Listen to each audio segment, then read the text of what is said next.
and indulges his sporting fantasies as a fan of Dunfermline Athletic and a motorcycle enthusiast. Now he wanders 13 valleys,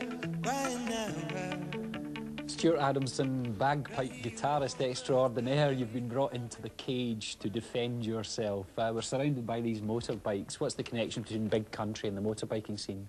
The connection is really is between not really the whole group, but more specifically myself and a guy called Ian Duffus, who I sponsor to race in the Scottish and British National Road Racing Championships. It's something I've done. But I think we've been, Ian and I have been together now for I think about 5 seasons, and culminated last season in us winning all 3 of the Scottish Championships. That's the Junior, Senior and Premier, and some very good results in the British Championships. And this season, Ian actually for the first time won some British Championship races, and unfortunately recently injured his foot in an accident in Thruxton, I think it was it, and has been in plaster for the past month or so, and so it's an early end to the season for us, and really we're at the moment planning what bikes we're going to be using next season and which races we're going to be competing in. Stuart, I'm obliged to ask you the journalistic question. Guitars and motorbikes, the classic big willy phallic symbols. I mean, how do you defend yourself? I think it's the duty of every rock musician really to be involved in motorsport at some sort of level. I think the fascination that musicians have for the internal combustion engine is one that is long-lasting and very much a part of the musical tradition. I mean, right from the days of Elvis Presley and his throbbing Harley Davidsons to the up-and-current independent bands and their Vespa scooters. That's right. And you've also been involved in the famous Tennant's Lager thing. Is that something that's justifiable in terms of the motorbike scene? My involvement in the Tennants thing is through the Music in Scotland Trust, which is a private body set up to develop opportunities and really the potential of young Scottish musicians.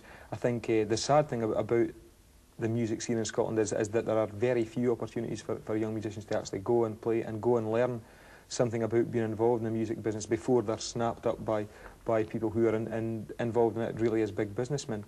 The Trust is not a wealthy organisation at all, so money from any source is more than welcome. I would I would say that it's perhaps not the ideal situation to be involved with a company whose products are alcohol, obviously very much alcohol based. I think I'd much prefer it if money was coming from other sources. But I think money's money no matter who it comes from. And I think the important thing is to give young people information and give them a chance and let them make decisions for themselves. I think people have enough sense and that you really can't set yourself up as a moral judgment on someone else's behaviour, and nor is it my job to do that. You know? You have set yourself up as a moral judge of the fortunes of Dunfermline Athletic.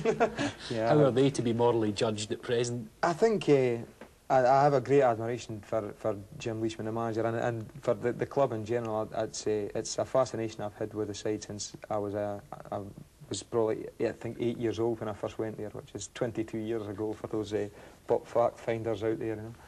And I love the team dearly and go to watch them as much as I can. And at the moment things are looking very good for them, and hopefully they'll be able to keep their heads down and keep going the way they are.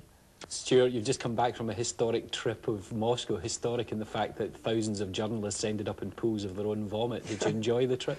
I did actually. It's fascinating to go and see not only a country but an entire nation, an entire ideological system which is completely different to what you grew up in, completely. And really I learned a lot through going there and meeting people and talking to people, and learned a lot about our attitudes here in the West as well. And anything that you can advise Dunfermline Athletic from your Soviet tour? Oh, I don't know. Stay off the vodka, really, I would think would be the best bit of advice I could give them. Stuart Adamson, thanks very much for coming to the studio. Thanks, Stuart.